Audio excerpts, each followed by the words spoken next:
একটা পর্যায়ে পরীটি বলে যে আমি তোমাকে একটা কথা বলার জন্য তোমার এখানে এসেছি। তখন ইমরান ভাই বলে যে কি? তখন পরীটি বলে যে আমি তোমাকে বিয়ে করতে চাই। ওই যে বাঁশবাগানের কথা বললাম, তিনি রাস্তাতে হাঁটতে হাঁটতে একটা সময় বাঁশবাগানের পাশে আসেন এবং তিনি দেখতে পান রাস্তার মাঝখানে 4-5টা কালো বিড়াল একটা সাদা বিড়ালকে আচ্ছা মতো কামড়াচ্ছে। ইমরান ভাই চিন্তা করে বিড়ালের চোখ তো এরকম না। তখন ওই 4-5টা বিড়াল তখনও যায় নাই, জাস্ট ওই সাদা বিড়ালকে কামড়ানো বন্ধ করে দিয়ে ইমরান ভাইয়ের দিকে তাকিয়ে আছে। ইমরান ভাই এবার সত্যি সত্যি ভয় পেয়ে যায় যে বিড়ালের এরকম আচরণ, অদ্ভুত আচরণ। আসসালামু আলাইকুম বন্ধুরা, আশা করি সবাই ভালো আছেন। বন্ধুরা, আজকে আরও একটি স্পেশাল ঘটনা পরীর সাথে বাসুর নিয়ে হাজির হয়েছি আমি, আপনাদের সবার প্রিয় আরজে নীল। বন্ধুরা, আমি হলপ করে বলতে পারি আজকের ঘটনাটি 100% আপনার ভালো লাগবেই। আপনি শেষ পর্যন্ত শোনেন, আপনার ভালো না লাগলে আমি আপনার এমবি ফেরত দিব। বন্ধুরা, যদি ভালো না লাগে অবশ্যই কমেন্ট বক্সে জানাবেন, আমি 100% আপনার এমবি ফেরত দেওয়ার ব্যবস্থা করব। বন্ধুরা, আজকের ঘটনাটি লিখে পাঠিয়েছেন ইমরান ভাই। ইমরান ভাই যেভাবে আমাদেরকে ঘটনাটি জানিয়েছেন আমি সেভাবেই আপনাদের সামনে উপস্থাপন করছি। তাহলে চলুন শুরু করা যায়। বন্ধুরা, 2015 সালের দিকে ইমরান ভাইয়ের বয়স ছিল 20 বছর। তিনি ছোটবেলা থেকেই হাফেজ ছিলেন। তিনি একটা মাদ্রাসায় লেখাপড়া করতেন এবং সেই সময় তিনি রেগুলার নামাজ কালামও পড়তেন। এখনও তিনি রেগুলার নামাজ কালাম পড়েন। বন্ধুরা, তিনি শুধু নামাজই পড়তেন না, তিনি তাহাজ্জুদ নামাজও রেগুলারই পড়তেন। তার বাবা নাই। 2015 সালের আগে অর্থাৎ 2010 বা 12 সালের দিকে তার বাবা মারা যায়। পারিবারিক সদস্য বলতে শুধু তার মাই, তার ভাই বা বোন ছিল না। এবার মূল কথায় আসি। এই যে ইমরান ভাই, তিনি রেগুলার আনুমানিক 3টার দিকে উঠে তাহাজ্জুদ নামাজ আদায় করতেন। তিনি ম্যাক্সিমাম সময়ই তার রুমেই তাহাজ্জুদ নামাজ আদায় করে, তার বাসার পাশেই ছিল একটা মসজিদ, ফজরে আজান দিলে যেয়ে সেখানে নামাজ আদায় করে আবার বাসায় চলে আসতেন, দেন আবার সকালে ঘুমিয়ে যেতেন। কিন্তু মাঝে মাঝে ইমরান ভাই আমাদের যেটা জানিয়েছেন, কিছু কিছু দিন তিনি তাহাজ্জুদ নামাজটা মসজিদে আদায় করতেন, তারপরে বাকি সময়টা ইবাদত বন্দেগী করতেন। আবার যখন ফজরের আজান দিত তারপর জামাতের সাথে মসজিদে নামাজ আদায় করে বাসায় এসে ঘুমিয়ে যেতেন। এই যে বন্ধুরা, যেহেতু তিনি একজন হাফেজ ব্যক্তি এবং তিনি সময় পাইলেই মসজিদের খেদমত করেন, মসজিদের ভালো কাজে সহযোগিতা করেন, এই জন্য তার কাছে সবসময় একটা মসজিদের চাবি থাকতো। সেই চাবি দিয়েই রাত বিরাতে যখনই তার প্রয়োজন হতো, মসজিদে যাওয়ার দরকার হতো, তিনি যাইতেন, ইবাদত বন্দেগী করতেন। কোনো একদিন তার ঘুম ভেঙে যায় রাত 2টার দিকে। তিনি চিন্তা করেন, এত আর্লি আমার ঘুম ভাঙলো, আমি তো সাধারণত এত আর্লি উঠি না, 3টা 3:30টার দিকে উঠে তাহাজ্জুদ নামাজ আদায় করি, এখন আর না উঠি, 1-1.5 ঘন্টা ঘুমিয়ে 3:30টার দিকে উঠে তাহাজ্জুদ নামাজ পড়বনি। এই ভেবে তিনি আবারও ঘুমিয়ে যায়, মানে শুয়ে পড়ে। কিন্তু তার ঘুম আসতেছিল না। তার মনে হচ্ছিল যে আমার একটু হাঁটা চলাফেরা করা দরকার। তখন তিনি বিছানা থেকে উঠে রুমের লাইটটা জ্বালায় এবং চিন্তা করে যে ঠিক আছে, আমি আজকে রুমে না থাকি, এখন যাই, তাহাজ্জুদ নামাজটা পড়ে বাকি সময়টা ইবাদত বন্দেগী করে ফজরের আজান দিলে নামাজ কালাম পড়ে তারপর সকালের দিকে চলে আসবো নি। এই চিন্তা করে তিনি ওয়াশরুমে যায়, ওয়াশরুম থেকে ফ্রেশ হয়, অজু করে, তারপর পাঞ্জাবি পরে টুপি পরে বাসা থেকে বের হয়। বন্ধুরা, এর ফাঁকে বলে নিই, ওনার যে বাসা, এই বাসা থেকে ওনার মসজিদে যাইতে আনুমানিক 5 মিনিট সময় লাগে, মানে হেঁটে যাইতে 5 মিনিটের রাস্তা, খুব কাছেই। আর এই রাস্তার মাঝখানে ছিল একটা বাঁশবাগান। এই বাঁশবাগানের পাশের রাস্তাটা অনেকটা ভয়ঙ্কর। তো এর আগে এই রাস্তা দিয়ে তার কোনো সমস্যা হয় নাই, যার কারণে তিনি অতটা ভয় পান না। তো সেই দিন যথারীতি তিনি বাসা থেকে বের হন এবং রাস্তা ধরে মসজিদের দিকে আগাতে শুরু করেন। নিঝুম রাত, আশেপাশে কেউ থাকার কথাও না, তবে মোটামুটি জ্যোৎস্নার আলোতে রাস্তা বোঝা যাচ্ছে এবং রাস্তার পাশে কেউ যদি থাকে সেটাও বোঝা যাবে। ওই যে বাঁশবাগানের কথা বললাম, তিনি রাস্তাতে হাঁটতে হাঁটতে একটা সময় বাঁশবাগানের পাশে আসেন এবং তিনি দেখতে পান রাস্তার মাঝখানে 4-5টা কালো বিড়াল একটা সাদা বিড়ালকে আচ্ছা মতো কামড়াচ্ছে এবং এত পরিমাণ কামড়াচ্ছে যে সাদা বিড়ালটা দুঃখে কষ্টে কাতরাচ্ছে এবং ওই সাদা বিড়ালের গা দিয়ে রক্ত পড়তেছে। তিনি চিন্তা করেন, কী ব্যাপার, এই 4-5টা কালো বিড়াল সাদা বিড়ালকে এভাবে আঘাত করতেছে কেন? তিনি বিষয়টা নর্মালভাবেই নেন যে এরকম হয়তো। তাদেরকে থামানোর জন্য পাশেই একটা লাঠি পড়েছিল, গাছ থেকে পড়ছে, সেই লাঠিটা নিয়ে এমনিতেই ওই 4-5টা বিড়ালকে ভয় দেখানোর জন্য চেষ্টা করেন, বলে যাই যা দূরে যা দূরে যা, এভাবে চেষ্টা করেন। কিন্তু সেই কালো বিড়ালগুলো যেন তার কোনো কথাই শুনছে না। বিড়ালের আচরণে এমন কেন? বিড়াল তো সাধারণত এমন হয় না, একটা ধমক দিলে বিড়াল চলে যায়, এখানে 4-5টা বিড়াল আমার কোনো কথাই শুনতেছে না। এইবার তিনি 2 কদম সামনে যায়, যাওয়ার পর আবারও চিল্লাপাল্লা করে, এই ছাড় ছাড় ছাড়, ওকে মারতেছিস, এইভাবে কথাবার্তা বলে। তারপরে বিড়াল শোনে না। ইমরান ভাই তখন রেগে যায়। তারপর তার হাতে একটা লাঠি ছিল, লাঠি দিয়ে রাস্তার পুরো আঘাত করে। বিড়ালের সামনে যায় না, কিন্তু আঘাত করে, যাতে সাউন্ড হয়, বিড়ালটা যাতে ছেড়ে দেয় ওই সাদা বিড়ালটাকে। এই আঘাত করার পরও 4-5টা বিড়াল তাকে কামড়ানো বন্ধ করে না।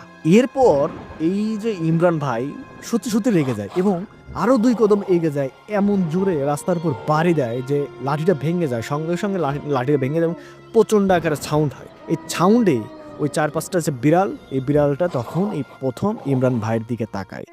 যখন ইমরান ভাইয়ের দিকে তাকায়, ইমরান ভাই আমাদের যেভাবে প্রকাশ করেছে, সেই 4-5টা বিড়ালের চোখ দিয়ে মনে হচ্ছে আগুনের গোলা নিক্ষেপ হচ্ছে, এরকম একটা বিড়াল। ইমরান ভাই চিন্তা করে, বিড়ালের চোখ তো এরকম না, এরকম দেখাচ্ছে কেন? তখন ওই 4-5টা বিড়াল তখনও যায় নাই, জাস্ট ওই সাদা বিড়ালকে কামড়ানো বন্ধ করে দিয়ে ইমরান ভাইয়ের দিকে তাকিয়ে আছে। ইমরান ভাই এবার সত্যি সত্যি ভয় পেয়ে যায় যে বিড়ালের এরকম আচরণ, অদ্ভুত আচরণ। আর ওই যে সাদা বিড়ালের কথা বলতেছি, এই সাদা বিড়ালের অবস্থা খুবই খারাপ। এমন আঘাত করছে যে রাস্তার মধ্যে সে শুয়ে পড়ছে এবং মিটমিট করে ওই ইমরান ভাইয়ের দিকে সেও তাকিয়ে আছে এবং এই তাকানোর দৃশ্যটা একটা অসহায় দৃশ্য, যে আমাকে বাঁচাও, আমাকে বাঁচাও, এরকম একটা প্রকৃতির মায়াবী চাহনি। তখন ইমরান ভাই যে রাস্তার পাশে কিছু ইট ছিল, মানে ইটের টুকরো পড়েছিল, তখন সেই ইটের টুকরো 2 হাত দিয়ে কিছু ইটের টুকরো নেয় এবং ওই ইটগুলো ওই 4-5টা বিড়ালের দিকে নিক্ষেপ করা শুরু করে। মানে বিড়ালে আঘাত করবে না, কিন্তু বিড়ালের উপর দিয়ে যাবে অথবা 2 সাইড দিয়ে যাবে, এইভাবে। ইমরান ভাই টার্গেট নাই বিড়ালকে হিট করা। কাজেই ইমরান ভাই তখন কি করে, ওই ইট পাটকুলগুলো 4-5টা ছুটতে শুরু করে। তখন এই বিড়ালগুলো রাগান্বিত হয়ে 4-5টা বিড়াল ছোটাছুটি শুরু করে দেয়। কিছু দৌড়ে বাঁশ বাগানের ভিতর দিয়ে দৌড়ায়, আবার কিছু আপনার ডান সাইড দিয়ে অন্য জায়গায় দিয়ে ধান খেতের দিক দিয়ে দৌড়ায়। তখন ইমরান ভাইয়েরও প্রচণ্ড রাগ হয়, তিনি আরও কিছু ইট ছিল, ইটগুলো নেয় এবং ওই বিড়ালগুলোকে টার্গেট করে ছুটতে শুরু করে। তার টার্গেট একটাই ছিল যে ডেলগুলো ছুরি যাতে বিড়ালগুলো খুব দ্রুত অন্য জায়গায় চলে যায়, তারা যাতে আর সেই সাদা বিড়ালের কাছে না আসতে পারে এবং ভয় পেয়ে যেন সত্যি সত্যি চলে যায়। এই জন্য বাকি যে 4-5টা বিড়াল যেদিকেই গেছে, সে সেদিকে কিছুক্ষণ দৌড়াদৌড়ি করে বিড়ালগুলো তাড়িয়ে দেয়। একটা পর্যায়ে তিনি তাড়িয়ে দেওয়ার পর ওই সাদা বিড়ালের কাছে আসে। তিনি দেখে এই যে বিড়ালটা, এই বিড়ালের আকৃতি সাধারণত নরমাল বিড়ালের মতো না, বড় টাইপের, দেশি বিড়ালের মতো না, অনেকটা বিদেশি বিড়ালের মতো এবং খুবই ধবধবে সাদা। তিনি দেখেন যে বিড়ালটাকে একদম আহত করে ফেলছে, তার শরীর দিয়ে বিভিন্ন জায়গায় দিয়ে রক্ত পড়তেছে, কিন্তু সেই বিড়ালটা মায়াবী দৃষ্টিতে তাকিয়ে আছে। তিনি চিন্তা করেন যে বিড়াল তো এই অবস্থা, এ তো সম্ভবত এখান থেকে যাইতেও পারবে না, এমন আঘাত করছে। তিনি কিছুক্ষণ ওখানে দাঁড়ায় যে দেখি তো আমি আর বিড়ালগুলো, ওই যে কালো বিড়ালগুলো, এগুলো আসে কিনা। তো তিনি দেখলেন না, কালো বিড়ালগুলো আসার কোনো চিহ্ন নাই। তখন চিন্তা করেন যে ঠিক আছে, সাদা বিড়ালটা যদি এইখানে থাকে তাহলে আমি নামাজটা পড়ে আসি, ফজরের নামাজ পড়া শেষ হলে এই বিড়ালটা নিয়ে বাড়িতে যেয়ে আমি কিছু মেডিসিন ওষুধ লাগাই দিয়ে সুস্থ হলে তারপরে ছেড়ে দেবো, আর এখানে যদি থাকে তাহলে নেব, আর যদি চলে যায় তাহলে তো গেল। এই ভেবে ইমরান ভাই মসজিদের উদ্দেশ্যে আগানো শুরু করে। কিছুক্ষণ যাওয়ার পর তিনি শুনতে পায় পিছন থেকে কে যেন বলছে, তোমাকে অনেক ধন্যবাদ, আজ যদি তুমি না আসতে তাহলে দুষ্টরা আমাকে মেরেই ফেলতো, তোমার কাছে আমি চিরকৃতজ্ঞ, বলো তুমি কি চাও। ইমরান ভাই তখন থেমে যায়, কি ব্যাপার, এই কথাটা কে বললো আমাকে? ইমরান ভাই পিছনের দিকে তাকায়, তাকিয়ে দেখে সেই যে অসুস্থ বিড়ালটি, সাদা বিড়ালটি এতটা অসুস্থ ছিল যে তার রাস্তা থেকে উঠে হাঁটার কোনো প্রশ্নে আসে না, সেই বিড়ালটি তার পিছু পিছু আসতেছে। তখন ইমরান ভাই থো হয়ে যায় যে বিড়ালটা কিভাবে উঠলো। এই বিড়ালটা আবারও বলে, তুমি কি চাও বলো। তখন ইমরান ভাই বলে, তুমি কে, আর তুমি বিড়াল না, তুমি কি এভাবে কথা বলতেছো কেন? তখন বিড়ালটি যে কাণ্ডটা করে, এইটার জন্য ইমরান ভাই মোটেও প্রস্তুত ছিলেন না। সে বিড়ালটি কিছুক্ষণের মধ্যেই মানুষের আকৃতি ধারণ করে। সেই মানুষের উচ্চতা ছিল 7 থেকে 8 ফিট লম্বা হবে এবং সাদা পোশাক পরিহিত। তখন ইমরান ভাই ভয় পেয়ে যায়, কেননা পূর্বে এরকম অভিজ্ঞতা ইমরান ভাইয়ের কখনোই ছিল না। সঙ্গে সঙ্গে ইমরান ভাই আয়াতুল কুরসি পড়া শুরু করে। তখন এই যে জিনটা তাকে হাত দিয়ে ইশারা করে বলে যে তোমার আয়াতুল কুরসি পড়ার কোনো প্রয়োজন নেই, আমি তোমার ক্ষতি করব না, তুমি আমার জীবন বাঁচিয়েছো, বরঞ্চ আমি তোমার কাছে ঋণী, তুমি কি চাও আমাকে বলো, তুমি আয়াতুল কুরসি পড়িও না, এমনিতে আমি তোমার কাছে যাব না, তুমি ভয় পেও না। তখন ইমরান ভাই বলে যে তুমি কে?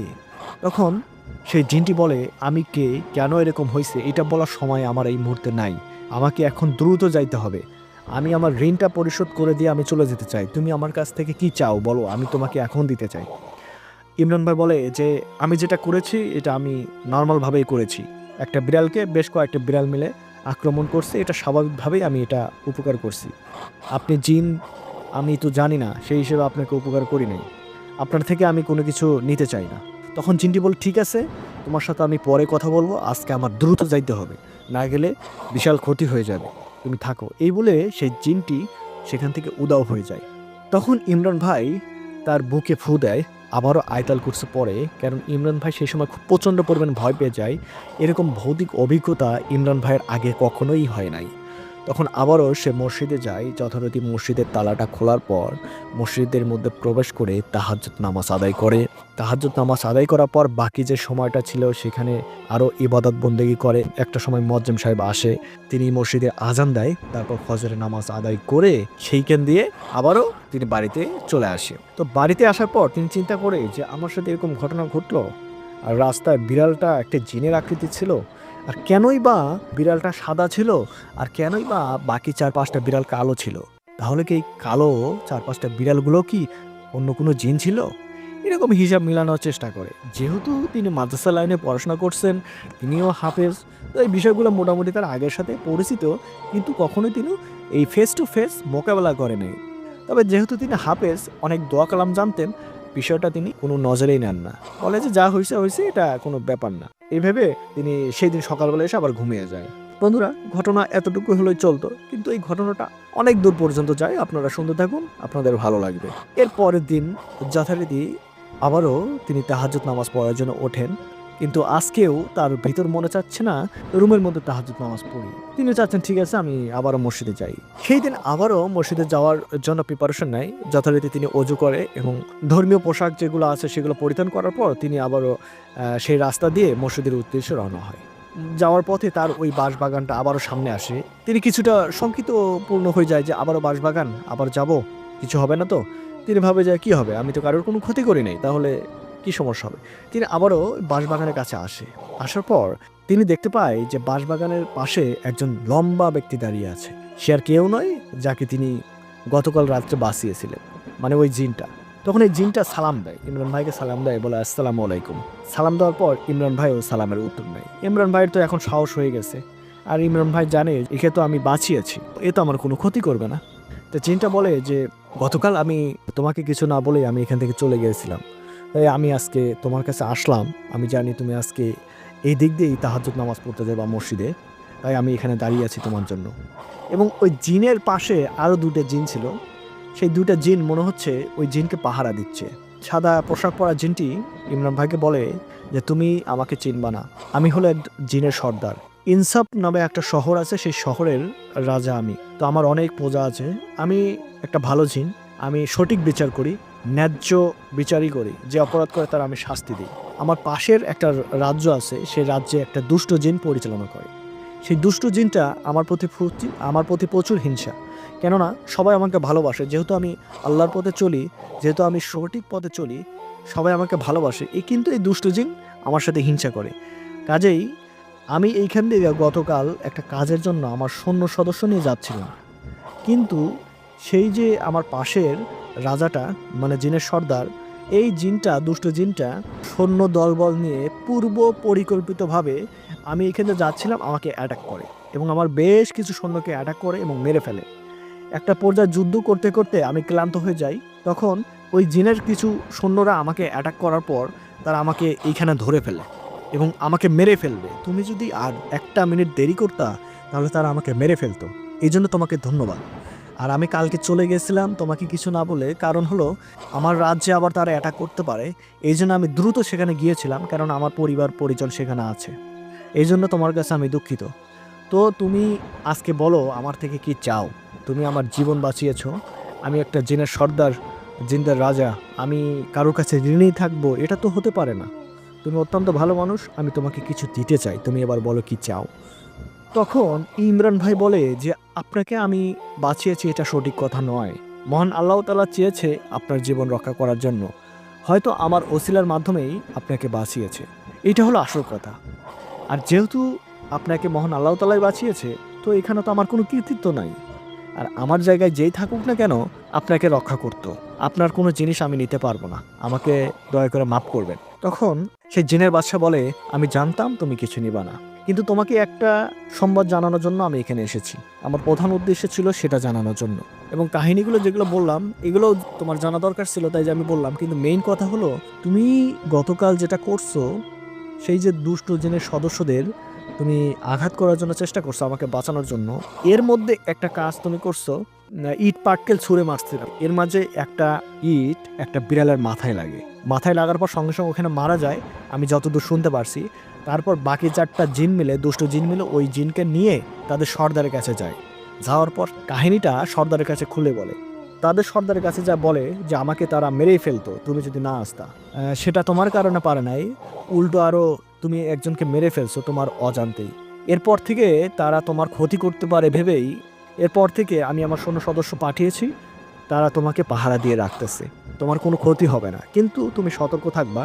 আর আমার কিছু সদস্য আছে যারা তোমাকে পাহারা দিবে। তখন ইমরান ভাই বলে, কি বলেন, এত কিছু হয়ে গেছে, আমি তো কিছুই বুঝতে পারলাম না। তখন জিনের বাচ্চা বলে, হ্যাঁ তুমি কিছু জানো না, তোমাকে সতর্ক করে দেওয়ার জন্যই আমার এখানে মেইনলি আসা। তখন ইমরান ভাই বলে, আল্লাহ আমাকে ইলেম দিয়েছে, কোনো দুষ্টু জিন আমার কাছে আসতে পারবে না, আমি যতটুকু এলেমদারি আমি জানি। তো আপনার জিনগুলো নিয়ে যান, আপনার জিনের কোনো দরকার হবে না, আমি চাই না আমাকে কেউ ফলো করুক। তখন ওই জিনের বাচ্চা বলে যে আমার জিন তোমাকে ফলো করবে না, আমার সদস্যগুলো তোমার বাড়িকে ঘেরাও করবে এবং তোমার চারপাশে থাকবে, তোমার জন্য কোনো বিপদ না হয়।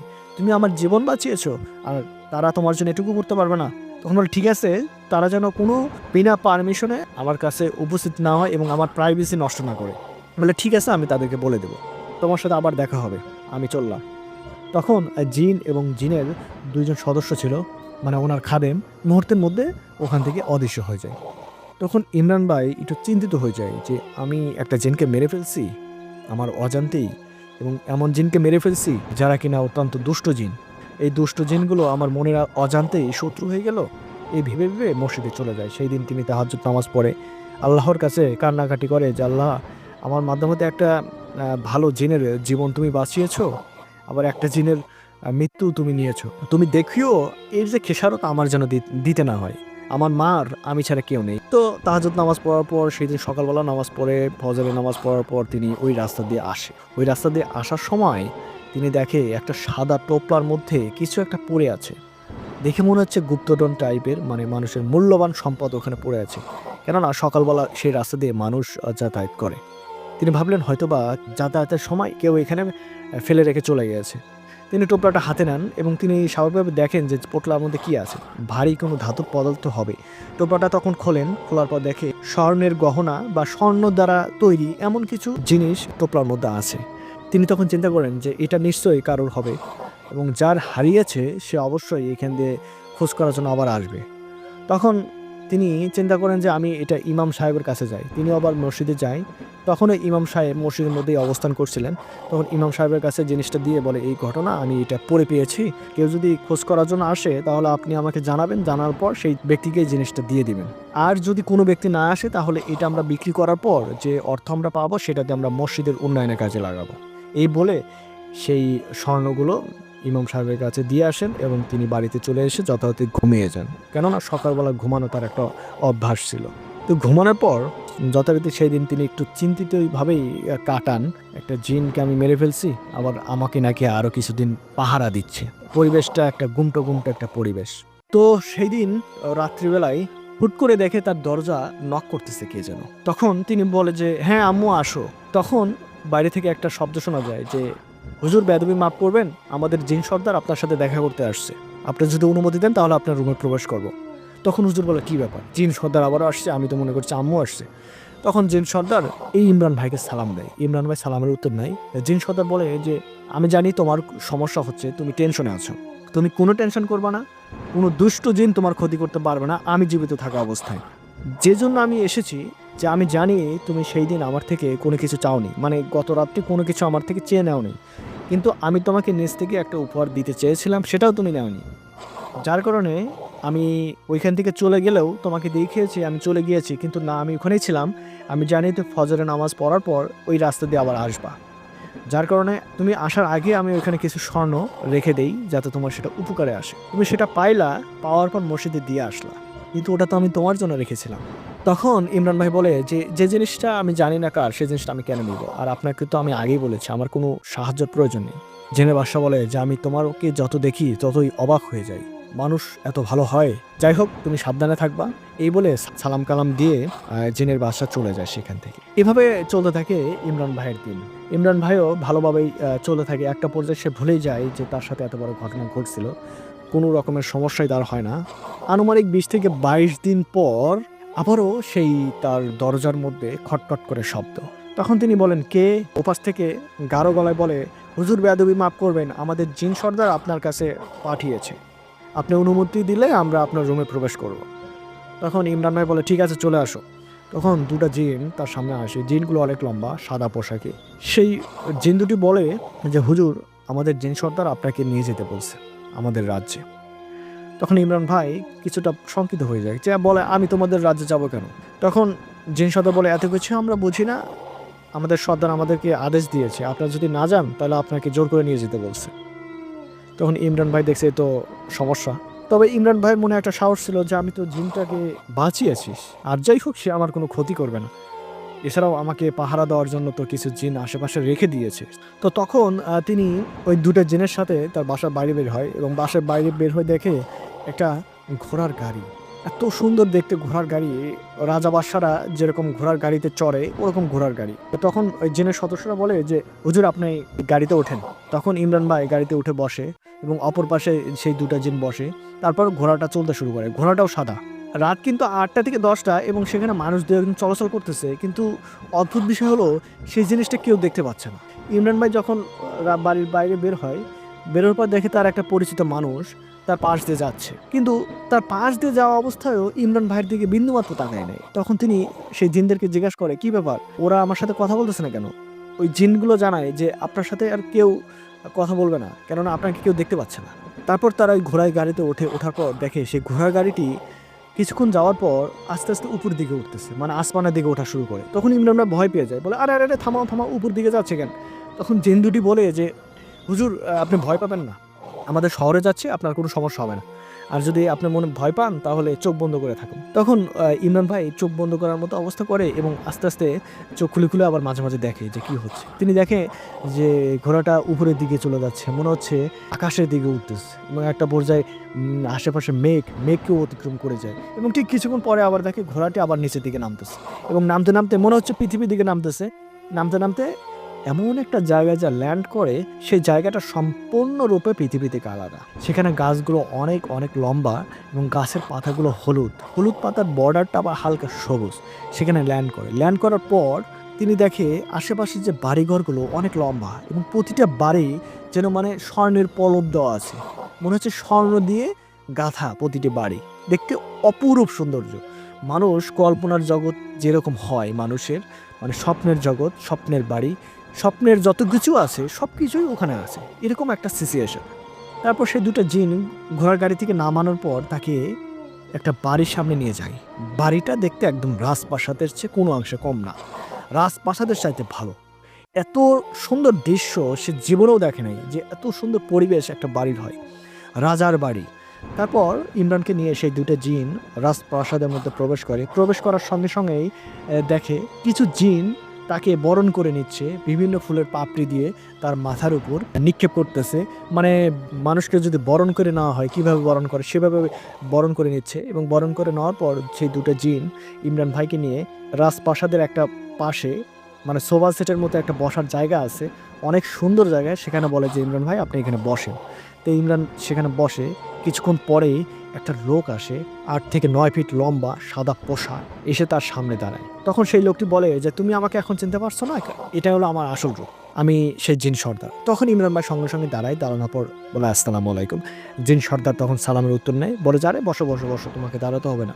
সেখানে ইমরান ভাই বসে এবং জিন সর্দারের কুর্সি নিয়ে আসে, মানে জিন সর্দার যে চেয়ারে বসে সেই তার খাদেমগুলো চেয়ারটা নিয়ে আসে, তিনিও তার সামনে বসার পর বলে, আমি জানি তুমি ভয় পাচ্ছ, কিন্তু আজকে আমার এখানে একটা অনুষ্ঠান চলতেছে, আর এই অনুষ্ঠানটা এমন যে আমাদের শুভাকাঙ্ক্ষী যে ব্যক্তিগুলো আছে, যারা আমাদের সবসময় উপকার করে, আমাদের ভালো চায়, আমাদের রিলেটিভ, এদেরকে নিয়ে আমরা আজকের দিনে উৎসব করি, আনন্দমুখর উৎসব। কিন্তু বিষয়টা হলো, তুমি আমার জীবন বাঁচিয়েছ, তুমি আমার আপন ব্যক্তির চেয়ে কোনো অংশে কম না, তোমাকে ছাড়া আজকের দিনটা আমি পালন করব এটা আমি স্বপ্নেও ভাবি না। এই জন্য তোমাকে এখানে জোর করে নিয়ে আসা, তুমি বেদবি মাফ করে দিও। তখন ইমরান ভাই বলে, না না না, ঠিক আছে, আমি বুঝতে পারছি। বলে যে ঠিক আছে, তুমি আসছো, আমি অনেক খুশি হয়েছি, আমি তো ভাবছিলাম তুমি আসবো না। তখন ইমরান ভাইকে বলে যে তোমার যদি কোনো কিছু দরকার হয় তুমি সঙ্গে সঙ্গে বলবা, এই যে আমার খাদেমরা আছে, যাকে তুমি বলবা সেই তোমাকে সেই জিনিসটা নিয়ে আসবে। ওনার যে খাদেমগুলো আছে তাদের ভাষায় এই খাদেমদের বলে নিয়ে যাওয়ার জন্য। তখন ইমরানকে বলে যে যাও, তুমি এদের সাথে যাও, তোমার রুমে যাও, যে তুমি রেস্ট করো। তারপর সেই খাদেমগুলো তাকে এমন একটা রুমে নিয়ে যায়, সেই রুমটা আসলে স্বপ্নের চেয়ে কোনো অংশ কম না।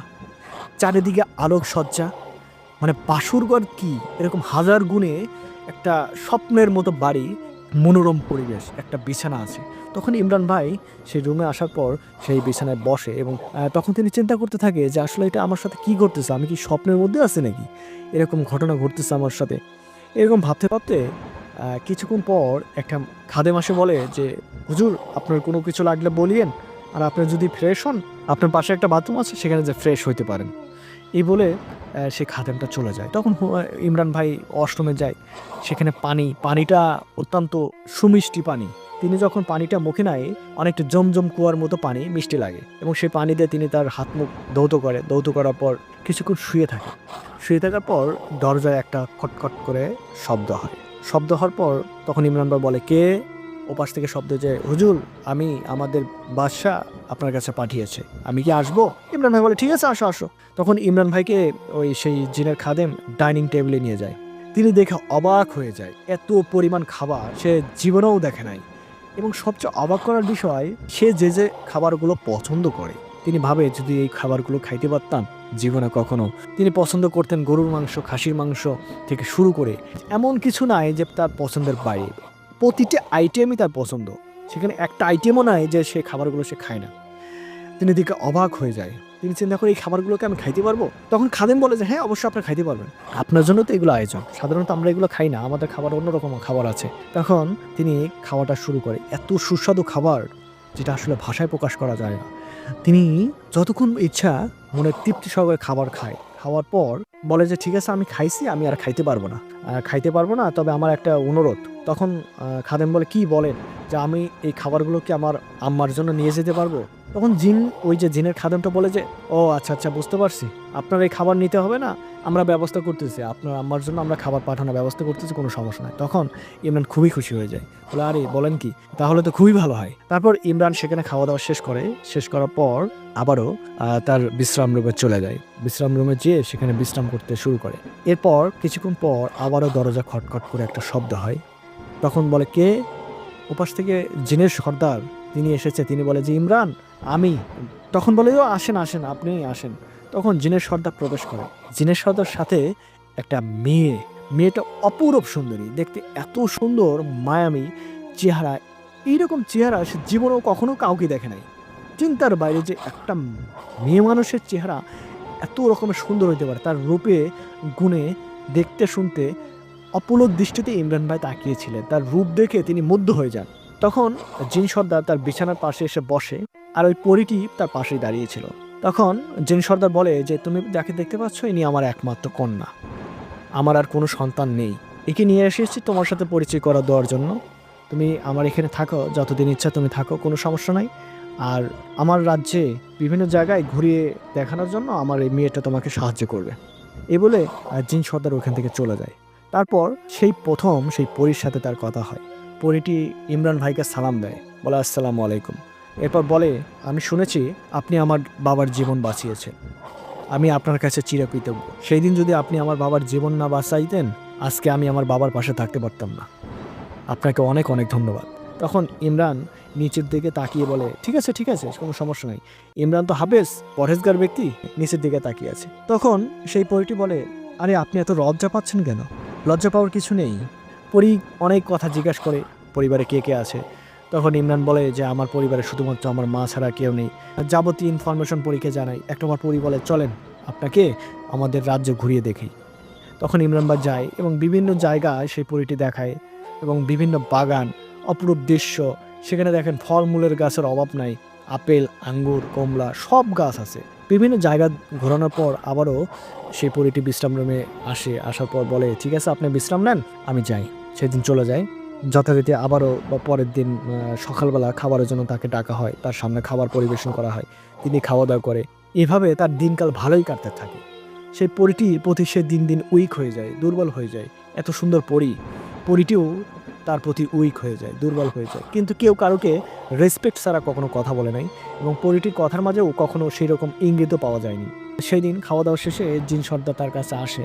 আসার পর তখন ইমরান ভাই বলে যে হুজুর, এখন আমি বাড়ি যেতে চাই, আমার মা একা একা আছে, তিনি দুশ্চিন্তা করবে। তখন হুজুর বলে কোনো সমস্যাই নেই, তুমি যে এখানে এসেছো তোমার মা সেটা বুঝতে পারবে না, এ নিয়ে কোনো সমস্যাই তোমার হবে না, তুমি কোনো চিন্তা করবে না। তারপর ইমরান ভাই বলে যে না, আমার যেতে হবে। তখন হুজুর বলে ঠিক আছে, তুমি যেহেতু যাইতে চাচ্ছ তুমি যাবা, কোনো সমস্যা নেই। এরপর আবারও সেই এক ঘোড়ার গাড়ি নিয়ে আসা হয়, এবং যে দুটো জিন তাকে নিয়ে গিয়েছিল সেই দুটো জিনের মাধ্যমেই সেই গাড়িতে তাকে ওঠানো হয়। উঠে তাকে যেন সবাই মিলে বিদায় দিচ্ছে। সেই পরীটি তার দিকে তাকিয়ে আছে, অপলক দৃষ্টিতে তাকিয়ে আছে। তার চাহনির মধ্যে এমন একটা মায়া যে তুমি যেও না, তুমি এখানে থেকে যাও। খুবই মুগ্ধ হয়ে তাকিয়ে আছেন, এমনভাবে তাকিয়ে আছেন যে এভাবে আসলে তাকিয়ে থাকলে একটা পুরুষের স্বাভাবিক থাকা খুব কঠিন হয়ে যায়। তারপর তাকে তো ফিরতে হবে, তার বাড়িতে মা আছে। সবার সাথে বিদায় আদায় নিয়ে তিনি সেই দিন ওখান থেকে চলে আসে। আসার পর তিনি দেখে এখানেও রাত। তিনি চিন্তা করে কী ব্যাপার, আমি তো ওখানে দিন থেকে রওনা দিলাম, এখানে বাড়ি এসে দেখে রাত। এবং আসার পর দেখে যে রাস্তা দিয়ে মানুষও চলাচল করতেছে। তিনি বুঝতে পারে যে রাত তো তাহলে বেশি হয় নাই। তিনি বাড়িতে আসে, দেখে যে ঘড়ির কাঁটা 8:30, 8:30 বাজে। তখন তিনি চুপে চুপে রুমের মধ্যে প্রবেশ করে। রুমের মধ্যে প্রবেশ করার পর তার মা ওই দিক থেকে ডাক দেয়, কিরে ইমরান, তুই আসছিস? তুই বেরোছিস কখন? 30 মিনিট আগে বেরোইছিস, তুই বললি যে যাবি আর আসবি, এত লেট করলি কেন? তখন তার মা রুমের মধ্যে প্রবেশ করার পর বলে যে এই যে খাবারগুলো তুই দিয়ে গেলি, বললি যে তুমি খাও, আমি এসে খাবো, তোকে নাকি কেউ একজন দাওয়াত করছিল, সেই ব্যক্তি এসে খাবারটা দিয়ে গেছে, তুই এসে আমার কাছে দিলি, তো এগুলো খাইতে হবে না? এই যে গরম সবগুলো, আমি তোর জন্য বসে আছি। তখন তিনি অবাক হয়ে যায়, বলে কি ব্যাপার? তখন তার আর বুঝতে বাকি রইল না যে কোনো একটা জিন হয়তো বা আমার রূপ ধরে এই কাণ্ডটা ঘটাইছে। তখন তিনি বলে যে হ্যাঁ মা, আসতেছি। তার টেবিলে যাওয়ার পর দেখি যে খাবারগুলো তিনি খাইছে সেই খাবারগুলো, এবং গরম গরম খাবার। তারপর আবারও তারা মা এবং ছেলে তৃপ্তি সহকারে সেই খাবারটা খায়। খাওয়াটা আল্লাহর কাছে শুকরিয়া আদায় করে, এবং তার মা বলে যে দেখ, যে ব্যক্তি খাবারটা পাঠাইছে তোর জন্য অনেক স্বাদরে, অনেক দিন পর খাইলাম। এরপর থেকে প্রত্যেক রাত্রে সেই পরীটি তার রুমে আসতো, এসে বিভিন্ন গল্প করত। তখন ইমরান ভাই সেই পরীটিকে বলতো, তুমি যে আমার কাছে আসো, তোমার বাবা জানে না? বলে হ্যাঁ জানে, আমার বাবা কিছুই বলবে না, এই জন্য আমি আসি। বিভিন্ন রকমের গল্প বলতো, কিন্তু তাদের মধ্যে একটা বন্ধুত্ব সম্পর্ক। একটা পর্যায়ে পরীটি বলে যে আমি তোমাকে একটা কথা বলার জন্য তোমার এখানে এসেছি। ইমরান ভাই বলে যে কি? তখন পরীটি বলে যে আমি তোমাকে বিয়ে করতে চাই, আমি তোমাকে বিবাহ করতে চাই যদি তুমি রাজি থাকো। তখন ইমরান ভাই বলে এটা কিভাবে সম্ভব? এটা কখনোই হতে পারে না, এটা কখনো সম্ভব হতে পারে না, তুমি জিন। তখন পরীটি বলে আমরা জিন জাতি ঠিক আছে, কিন্তু আমরা তো একই আল্লাহর সৃষ্টি, তুমিও মুসলিম আমিও মুসলিম, তুমিও যে আল্লাহর ইবাদত করো আমরাও সেই আল্লাহর ইবাদত করি, তাহলে তোমার আমার মিলন হলে সমস্যা কোথায়? তখন ইমরান ভাই বলে যে ঠিক আছে, তোমার কথার যুক্তি ঠিক আছে, আমরা একই আল্লাহর ইবাদত করি, এবং যে আল্লাহ তোমাকে সৃষ্টি করেছে আমাকে সেই আল্লাহ সৃষ্টি করেছে, কিন্তু কখনো কি শুনেছো জিন এবং মানুষের মধ্যে বিবাহ হয়েছে? তখন পরীটি বলে হয়নি তো কি হয়েছে, এখন হবে, আর আমি জানি তুমি তো আমাকে পছন্দ করো। ইমরান বলে হ্যাঁ, আমি তোমাকে পছন্দ করি না এমন বলবো না, আমি তোমাকে পছন্দ করি, বাট আমাদের বিয়েটা তো একটা কাল্পনিক হয়। তখন পরীটি বলে না, আমাকে তুমি বিয়ে করো, আমি তোমাকে অনেক সুখে রাখবো। তখন ইমরান ভাই বলে যে না, এটা কখনোই সম্ভব না, আমি তোমার সাথে এতদিন কথাবার্তা বলছি, তোমার সাথে একত্রে মেলামেশা করছি, এটা জাস্ট বন্ধুত্ব খাতিরে, তুমিও কখনো আমাকে আকার ইঙ্গিতে বোঝাওনি যে তুমি আমার প্রতি উইক, যার কারণে আমি তোমার সাথে বন্ধুত্বের মতো ব্যবহার করেছি, কিন্তু আমি কখনো জানি না যে তুমি আমাকে ভালোবেসে ফেলেছো। তখন পরীটি অনেকটা কান্না শুরু করে দেয় যে তুমি আমাকে বিয়ে করবে না, ঠিক আছে তুমি থাকো, আমি চলে যাচ্ছি। এরকম রাগ করে সেই দিন পরীটি চলে যায়। বন্ধুরা, আজকে ঘটনাটি এ পর্যন্তই আমি বললাম। পরবর্তী পর্ব আমরা বাকি ঘটনাটা আপনাদের সামনে উপস্থাপন করব। ইমরান ভাইয়ের সাথে পরীটির কখন কিভাবে বিয়ে হয়, ইমরান ভাই পরীটির সাথে বাসর করে, এবং বাসর ঘরে মজার একটা ঘটনা ঘটে, সেই ঘটনাটা আপনাদের সামনে উল্লেখ করব। এর জন্য আপনারা আমাদের চ্যানেলটাকে সাবস্ক্রাইব করে পাশে থাকুন পরবর্তী ঘটনাটি শোনার জন্য। ধন্যবাদ।